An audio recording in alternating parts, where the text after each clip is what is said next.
Hey everyone, let's talk about this large 15-inch skillet. So first thing I'm going to say is this guy is heavy. This is not a light skillet whatsoever. I'm knocking stuff off my counter.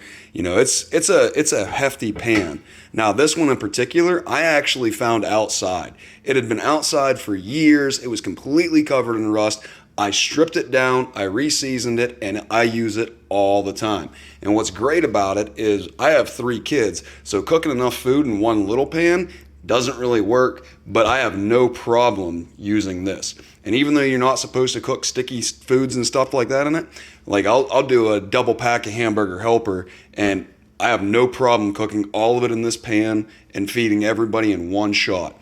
Obviously, I cook more than just hamburger helper, but that's an example. And so if the seasoning does come off, all you have to do is throw a thin layer of oil on it, throw it in the oven at 350 for, an hour, let it cool down. You might have to do that a couple times, but ultimately it'll re-season and you'll get that nice seasoning and coating over it again. You can see that I kind of picked up a little bit of oil from my hands.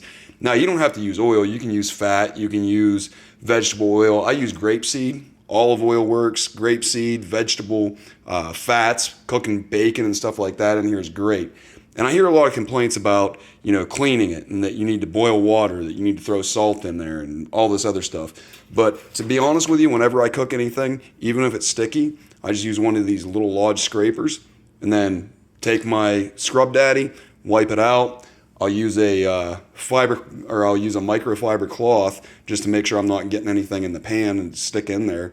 I'll just dry it out, throw a little bit of oil in there, and throw it in the oven for the next use. Again, I use grapeseed oil, just throw a couple dabs in there, go to town.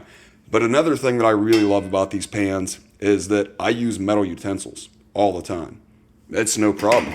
Unlike cast iron, I'm not going to scratch, or unlike nonstick, I'm not going to scratch this cast iron and destroy it by using a metal utensil. So that's not a problem.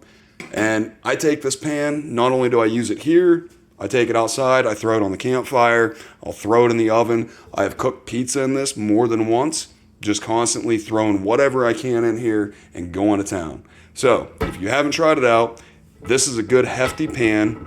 It's got lots of room to feed a bunch of people, and they're really easy to use and take care of. So check them out and have fun.